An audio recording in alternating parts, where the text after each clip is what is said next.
Invoco al sacro numen reverente de Apolo y musas del celeste coro para hacer el encomio con decoro a Carbonier ilustre, lo inminente. De tu pincel divino el alma siente. La vista encanto, pues clarín sonoro es ella. Fama sobre nieves oro, presentando inmortal al héroe ausente.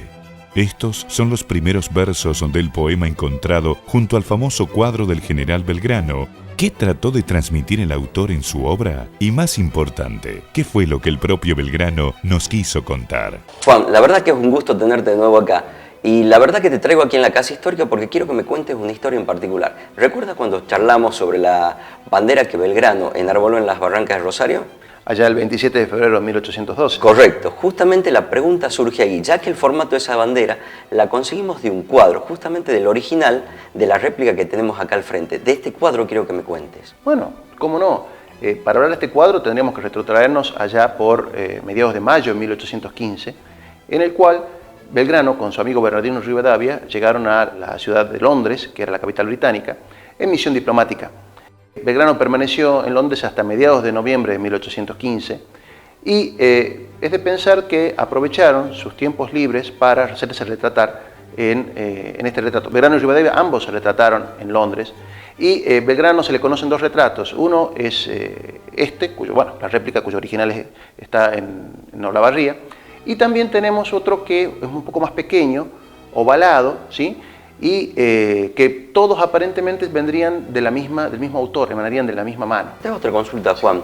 ¿Qué pasa con los retratos ya que Belgrano, sin mal no recuerdo, a fines de noviembre de ese año regresa acá a Buenos Aires y Bernardino Rivadavia queda en Londres? Claro, a su despedida, Manuel Belgrano al retrato chico se lo obsequia a su amigo Bernardino Rivadavia, a quien nunca más volvería a ver, porque cuando él se volvió, Rivadavia se quedó en Europa durante bastantes años más, y volvió después de que ya Belgrano había fallecido. Por lo tanto, nunca más se volvió a ver y le entregó este retrato ovalado a su amigo Rivadavia. ¿Qué pasó con ese cuadro? Bueno, Rivadavia le tenía mucho aprecio a este cuadro y lo tenía en su sala principal, tanto en Europa como también cuando volvió acá a la Argentina. Y cuentan que cuando él ejercía la presidencia de la República, le llevaron a la hija de Manuel Belgrano, la tucumana Manuela Mónica, que era una criatura en aquel momento, a su despacho, y él quedó impresionado del parecido que tenía Manuela Mónica con Belgrano, comparándola con este retrato que tenía en su despacho precisamente, y que lo acompañó hasta el final de sus días en Cádiz, allá por septiembre de 1845. Bien, ahora me quedó claro qué pasó con el cuadro, pero con el cuadro grande, el original, ¿cómo llega a Buenos Aires? El cuadro grande, por llamarle de algún modo, es evidente que tiene que haber venido con Manuel Belgrano en la embarcación que lo trajo de regreso al Río de la Plata. Al volver, él se quedó unos días en Buenos Aires, y es muy probable que lo haya dejado en custodia de su familia, allá en su casa paterna, que queda en la avenida Belgrano, actual avenida Belgrano, prácticamente enfrente de la iglesia de Santo Domingo. Al poco tiempo, él recibe instrucciones del gobierno argentino de dirigirse hacia Tucumán, nuevamente, hacia nuestra provincia. ¿Por qué? Porque aquí estaba funcionando el Congreso de Tucumán, que luego declararía la independencia, y se lo convocaba para que explicara sobre el resultado de sus gestiones diplomáticas en Europa, y también lo convocaban porque querían que se hiciera cargo nuevamente de la jefatura del Ejército del Norte. Y vos te imaginarás que al tener que venir en un periplo bastante complicado hacia Tucumán, tener que atravesar caminos intransitables, con las inclemencias del tiempo, el tener que hacerse cargo del ejército que probablemente entraría en batalla nuevamente con el enemigo y que el retrato sufriera deterioros por el viaje, fuera capturado por el enemigo o si hubiera una sublevación en el ejército se destruyera, creo que no quiso correr riesgos y decidió dejar este retrato en custodia de su familia que lo tuvo desde entonces. Se supone, se presume, se atribuye este retrato a la factura de François Casimir Carbonnier. Para lo cual hay varios elementos en el cuadro que nos dan a entender que pudo haber sido él el autor de esta obra. Te interrumpo, Juan. Sí. Contame, ¿quién era Casimir Carbonnier? Bueno, François Casimir Carbonnier era un retratista francés, un pintor francés, que no era muy conocido en aquella época y tampoco lo es hoy en día. Él había pertenecido a la escuela de Jacques-Louis David. Jacques-Louis David debe ser el retratista más conocido, más importante, más famoso del Imperio Napoleónico. Fíjate que esta obra conocida por todos, que es la consagración de la emperatriz Josefina y la coronación de la emperatriz Josefina y la consagración de Napoleón, que está en el Louvre, que es prácticamente todo un mural, una obra majestuosa, producto de Jacques-Louis David. Y se dice que fue acompañado, fue auxiliado para confeccionar este cuadro por sus distintos discípulos. Y es probable que Carbonnier, como discípulo de David, haya intervenido en la confección de algunas de sus obras. O sea que se puede reflejar la misma técnica que tiene la consagración con este. Sí, utilizó muchas técnicas del retrato que había aprendido en la escuela de David. David fue el fundador del estilo imperio, en lo que es pintura, tuvo una escuela que le puso a Napoleón a disposición en todo el Louvre, que en ese momento era un palacio, toda un ala del Louvre se la dio para que funcionara su escuela de dibujo y de pintura. Tuvo más de 400 alumnos que después llevaron a Francia a la cúspide de la pintura durante la segunda mitad del siglo XIX. Fue precursor del romanticismo, del impresionismo. Así que Jacques-Louis David fue un pintor de los más renombrados de esa época, en cuya escuela enrolaba François Casimir Carbonnier. Entre los años 1815 y 1830, de acuerdo a estudios que hicieron los propios artistas franceses, se sabe que estuvo en Londres y que expuso en Londres y pintó en ese lapso. También es cierto que muchas de las pinturas de esa época atribuidas a Carbonnier no tenían firma, igual que esta. Algunas sí, pero la mayoría no. Hay muchas pinturas de François Casimir Carbonnier de esa época, muy similares a el cuadro que tenemos de Belgrano hoy, por lo cual también podemos decir que lleva el mismo estilo. Y también en la misma época, en 1815, estaban tanto Belgrano como Rivadavia como Carbonnier, coincidentemente en esa misma época, en la capital londinense. Una de las pautas para entender que Casimir Carbonnier pudo haber pintado este cuadro es la coincidencia de tiempo y espacio entre Rivadavia, Belgrano y él. Pero ¿qué otro indicio hay que nos pone sobre la firma de Carbonnier en este cuadro? Bueno, en el año 1944, el investigador Mario Belgrano, de la familia del prócer, encontró en el Museo Mitre un manuscrito anónimo que contenía un soneto, dedicado al ilustre general Belgrano en el cuadro retratado por Monsieur Carbonnier. O sea que hay un poema al cuadro de Belgrano. El reposo y la gracia pinta activo. Son las facciones de Belgrano mismo, de aquel finado en la memoria vivo. Se mira allí la lid, al patriotismo, y del general parece su esplendor, que brilla por Carbonnier mucho mayor. Soneto al perfecto retrato del general Belgrano por Monsieur Carbonnier, anónimo. Vos fijate, ese poema alude a muchas circunstancias que vemos en este retrato. Por ejemplo, a la pose natural de Belgrano, alude a la belleza de sus facciones físicas, alude también a la lid, es decir, al enfrentamiento bélico que vemos aquí en el fondo, y también ese cuadro es una especie de honra fúnebre ese soneto es una honra fúnebre a Belgrano, porque hubiera sido redactado a raíz de su fallecimiento o al poco tiempo en homenaje a él. Habla también de la belleza física, como se prefieren recordarlo a Belgrano en este rostro, y no en sus últimos años, donde realmente su cuerpo estaba prácticamente desfigurado e hinchado por la enfermedad. Ahora te interrumpo, Juan, y te hago una última consulta.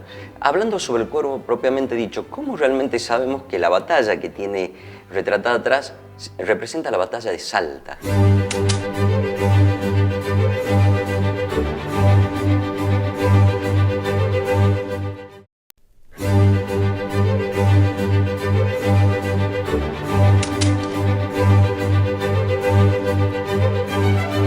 Juan, hasta aquí veníamos charlando de los indicios que teníamos para coincidir de que este cuadro era de Carbonnier. Uno, que habían estado los tres, tanto Carbonnier, Belgrano y Rivadavia, en 1815 en Londres. Claro, la coincidencia de estas tres personas en Londres es un indicio importante a favor de la autenticidad de este cuadro, atribuyéndola a François. Sin embargo, habíamos visto que Carbonnier no firmaba sus cuadros, por lo tanto hace dudar de que él fuese el autor de esto. Pero tú me comentaste que otros indicios habían importantes también. Claro, hablamos también del famoso soneto anónimo que encontró Mario Belgrano, pariente del general, allá en el Museo Mitre, que referenciaba este cuadro en tres oportunidades y lo relacionaba con Belgrano. Y por lo cual, la única forma de saber que este cuadro pertenecía a un artista ignoto, como era François Casimir Carbonnier, tiene que haber sido porque Belgrano se lo tiene que haber transmitido a su Sí, recuerdo eso. Incluso el mismo soneto hablaba de la belleza física del general y, como tú bien dices, hacía mención en tres oportunidades a Carbonnier. Entonces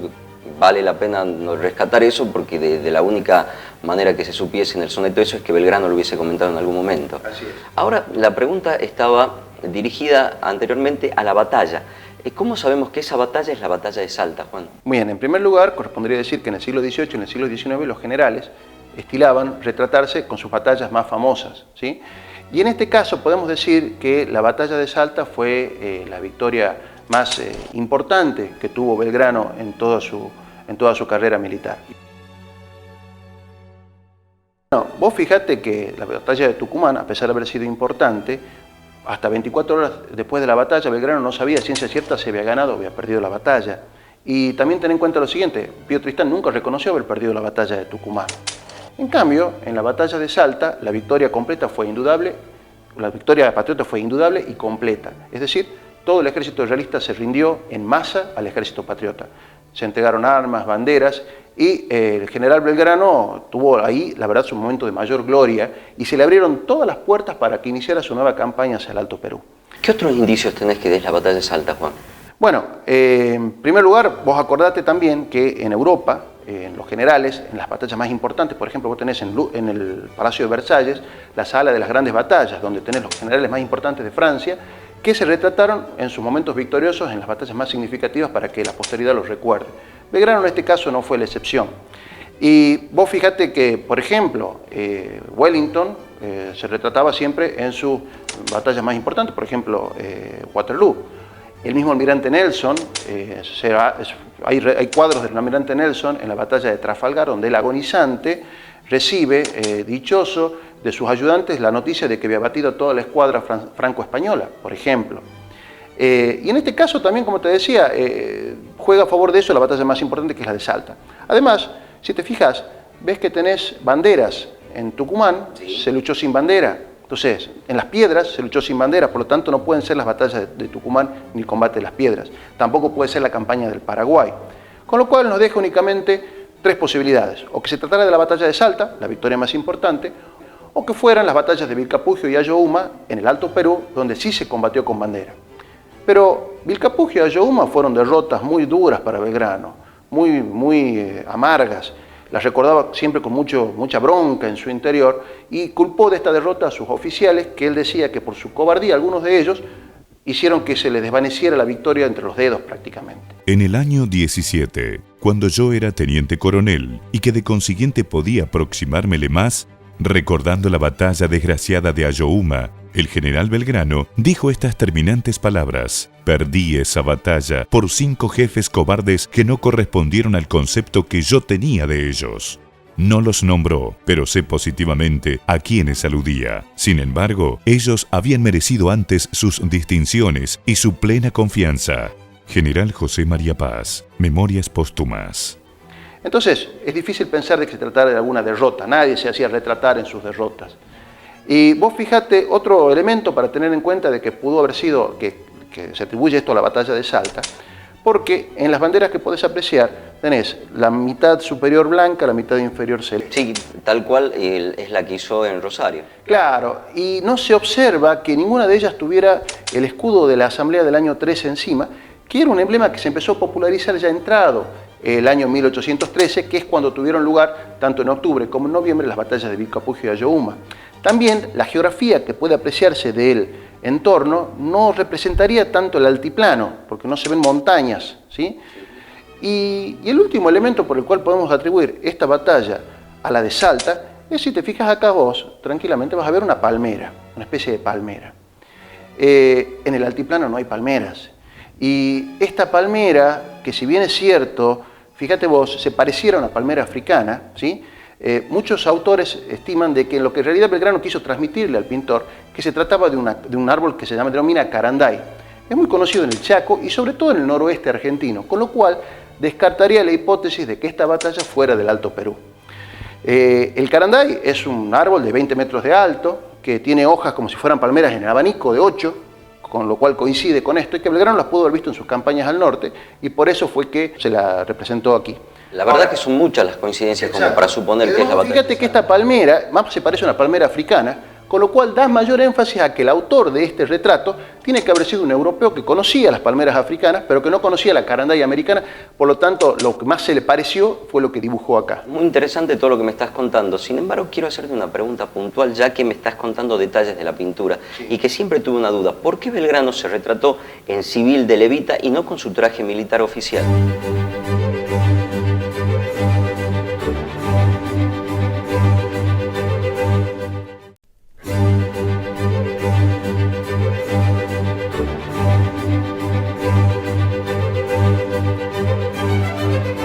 Juan, hasta acá venimos charlando sobre el cuadro de Belgrano y todos los indicios que nos hacen pensar que esa es la batalla de Salta.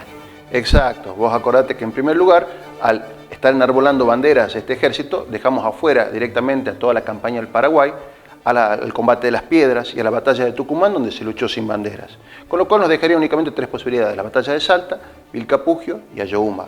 De las tres, la única victoria importante de Belgrano fue la de Salta. Es por eso que se suponer que sí. Sí, y además tened en cuenta lo siguiente: en las distintas banderas no figura el escudo de la Soberana Asamblea del año 13, que recién se empezó a popularizar a mediados de 1813, por lo tanto también reforzaría esa idea, así como la geografía del lugar que vemos. Y por último también tenemos el árbol este, que parece una palmera, que muchos piensan que es el árbol caranday, ¿sí? Que es como una especie de hojas en abanico, muy similar a una palmera. Perfecto, entonces nos haría pensar que sí efectivamente es la batalla. Ahora te hago otra consulta, Juan. La pregunta era, ¿por qué se hace retratar de civil en levita y no con su uniforme militar oficial? Bueno, es muy buena tu pregunta. Vos fíjate que han llegado retratos de, por ejemplo, contemporáneos, como algunos de Napoleón Bonaparte, donde él aparece en su estudio y muestra sus dos facetas, tanto de civil como de estadista, digamos, y de militar. Como militar aparece Napoleón con su uniforme, y de civil se ve atrás un escritorio con la luz prendida, el reloj a altas horas de la noche, con lo cual muestra a la gente su apego al trabajo, ¿sí?, como estadista, y también se ve un ejemplar del Código Civil en el cual él está trabajando. En este caso puntual de Belgrano, también está mostrando sus dos facetas. Vos fíjate que acá él está con una elegante levita, un traje de civil, ¿sí?, donde él se está retratando como un estadista y como más que un estadista, un diplomático. Él en Londres fue en función diplomática y se retrató en Londres como diplomático. Muy probablemente no haya llevado su uniforme de general a Londres, porque no tenía sentido en este momento pasearse por las calles de Londres con uniforme de general cuando su función era tratar de buscar una solución pacífica a la lucha por la independencia. Ten en cuenta que ya Napoleón había caído, las monarquías europeas se habían vuelto al trono, incluyendo el rey de España, y se esperaba un contragolpe muy importante por parte de las monarquías para restablecer el orden en las colonias americanas. Entonces fue en gestión diplomática, no podía andar apareciendo con un uniforme bélico. Así que muy probablemente no lo haya llevado y por eso es que no se haya retratado de esa manera. Sin embargo, si te fijas bien, aquí en el fondo, en la escena bélica que se observa, él está diciendo a la gente que él también es general y que participó en este tipo de batallas. Así que de esa forma está mostrando sus dos facetas, tanto su faz de estadista, de diplomático, como su faz militar como general. Ya que volviste al tema de la batalla puntualmente en el cuadro, ¿podés contarme algo sobre las imágenes, sobre las figuras del ejército que pintó? Sí, por supuesto. Vos fíjate que como así Belgrano no llevó su uniforme, es muy probable que no haya llevado su uniforme a Londres, no tenía cómo retratarlo con uniforme. Y también vos fíjate que casualmente el pintor representó todas las imágenes en miniatura porque no debe haber tenido tampoco uniformes para tomarlos como referencia, como modelos. Y si vos te fijas, la mayoría de los colores que se ven en la imagen son azul o celeste y blanco, en forma coincidente con el uniforme mayoritario que utilizaban nuestras tropas en el Río de la Plata, que muy probablemente Belgrano le haya transmitido a Carbonnier. Y si vos te fijas también con mucho cuidado, la imagen de acá de los soldados que encontrás se parece mucho a soldados de la Guardia Imperial Napoleónica, es decir, granaderos fusileros de la Guardia, y no le debe haber costado mucho a Carbonnier representarlos porque los veía a diario en su pasaje hacia el Louvre, cuando iba, por ejemplo, por el campo de Martel, veía los soldados desfilando, y vos fíjate la uniformidad con la cual los ha pintado. Justamente eso te iba a decir, llama la atención, la formación que tiene es impecable. Es impecable, cosa que nada que ver con lo que ocurría en nuestras tierras, porque el general Paz dice que nuestros ejércitos eran semi-irregulares, no había tanta disciplina, tanta organización. El barón de Holberg quería aplicar sin discernimiento a nuestros ejércitos semi-irregulares los rigores de la disciplina alemana. General José María Paz, Memorias. Acá todos están haciendo fuego al mismo tiempo. Prácticamente esto nos da más la idea de que el pintor fue un europeo y por los uniformes que tienen un claro estilo napoleónico, tiene que haber sido necesariamente francés. ¿Y los oficiales, Juan? Y vos fíjate que acá tenemos un grupo de oficiales que lo que parecería ser un estado mayor que están dirigiendo el combate de las distintas columnas de infantería. Y vos fíjate que tanto el atuendo del uniforme como los sombreros, y sobre todo este que está acá, este sombrero que ves acá, que es un casco que se asemeja a un dragón imperial de la guardia, todos estos son uniformes netamente napoleónicos, por lo cual es muy probable que el pintor que haya retratado esto también haya sido un francés. Y sin embargo, si nos seguimos viendo por aquí, tenés en cuenta este cañón, el calibre que tiene y la cureña, son demasiado grandes para lo que se utilizaban acá en el Río de la Plata y sobre todo en el Ejército del Norte. Y más lo que se luchó en la batalla de Tucumán y Salta. Claro, acá los tucumanos tenemos, acá al lado, en la Plaza de los Congresales, réplicas de los cañones que se utilizaron en la batalla de Tucumán en función de instrucciones que dio el Museo de Armas de la Nación. Evidentemente el calibre de esos cañones es un poco menor que este que está acá porque había que transportarlo a lomo de mulas, tenían que entrar en los escarpados caminos del Alto Perú, en las quebradas, con lo cual el tipo de cañones prácticamente poco probable que se lo use. Utilizar. Los artilleros también tienen uniformes manifiestamente napoleónicos. Y si te fijas acá también, tenemos 3 columnas de infantería, 3 líneas de infantería, en la cual la primera ya ha entrado en combate, evidentemente, y tenés las primeras bajas que se van produciendo. La segunda está por entrar en acción, y la tercera está esperando como reserva para entrar en combate en algún momento y lleva la bandera identificando esta unidad. Ya que hablas de banderas, Juan, contame los detalles de las banderas. Bueno, como se puede ver acá también, tenés 3 banderas que se pueden apreciar en este cuadro. La primera la tienen la caballería, este Estado Mayor, y tiene el famoso formato que hablamos ya, 2 franjas horizontales, blanca la superior, celeste la inferior. También la misma se observa acá en esta columna de infantería que está atrás en la reserva. Y en la primera que ya ha entrado en combate, en el cuadro original, igual que acá, no se puede apreciar bien, pero algunos sostienen que esta bandera era blanca, la primera franja, celeste la inferior, y en el medio tenía la cruz de Borgoña, o la famosa cruz de la sencilla de las banderas, de las banderas españolas.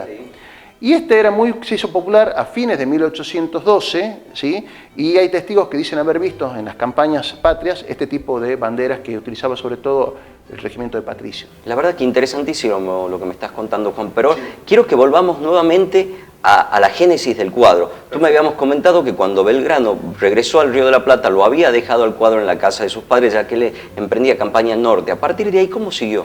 Bueno, en el año 1834, la hermana favorita de Belgrano, Juana Belgrano de Chas, se hizo retratar. Y fíjate que en la parte de atrás se observa este retrato de Belgrano, con lo cual queda probado de que hasta ese año el retrato estaba en manos de la familia de Belgrano, ¿sí? Y lo importante en este retrato de Juana Belgrano de Chas, es que, igual que acá, que en esta réplica, fíjate que el brazo izquierdo del general Belgrano aparece posado sobre su muslo derecho. Y eso es un detalle fundamental, porque a lo largo del siglo XIX se hicieron muchas reproducciones de este cuadro. Algunas de ellas fueron muy bien hechas por Prilidiano Pueyrredón. Y dio a entender a algunos de sus poseedores que poseían realmente la verdadera pintura de Belgrano. Sin embargo, casualmente, las reproducciones de Pueyrredón tenían la particularidad de que el brazo izquierdo de Belgrano estaba apoyado en su muslo izquierdo, ¿sí? Entonces, con el retrato que tenemos de Juana Belgrano de Chas, donde nos muestra en esta misma distribución, nos da a entender de que el verdadero cuadro original siempre estuvo en poder de la familia Belgrano y no en los otros distintos poseedores que alegaban tener el retrato originario del general. ¿Y cómo llega a nuestros días, Juan? Bueno, la familia Chas, en la cual tenía su posición este cuadro, estuvo mucho tiempo viviendo en la ciudad de Olavarría, ¿sí? Y allí es de creer que la familia de Belgrano llevó este retrato para poderlo apreciar en sus momentos de descanso. En el año 1978, la familia de Belgrano resolvió vender este cuadro al Banco de Olavarría Sociedad Anónima. Pero llama la atención que en la venta, en el lote de venta, hubo una leyenda que decía reproducción del cuadro del general Belgrano atribuido a Monsieur Carbonnier. Pero sin embargo era el original. Claro, el original, no era la reproducción. Y este retrato permaneció en poder del Banco de Olavarría Sociedad Anónima hasta el año 1995 en forma previa a su liquidación. El directorio del banco resolvió donarlo antes de su liquidación a la Municipalidad de Olavarría para que sea reservado allí. La Municipalidad de Olavarría lo recibe casualmente como el cuadro original de del general Belgrano.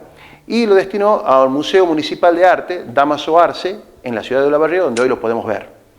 Pero, sin embargo, este cuadro no se ha visto libre de discusiones o de disputas, porque el actual propietario del local, del inmueble que pertenecía en su momento al Banco de Olavarría y que lo adquiriera en la liquidación, afirma que en el inventario, en el cual él hizo compra de todo el lote, figuraba este retrato y está haciendo reclamos administrativos a la Municipalidad de Olavarría a los fines de reclamar la transferencia de este retrato. La verdad que es una historia interesantísima, Juan, con muchísimos detalles, muy rico en datos. Te agradezco que lo hayamos compartido. Pero ha sido un gusto. Muchas gracias, Juan.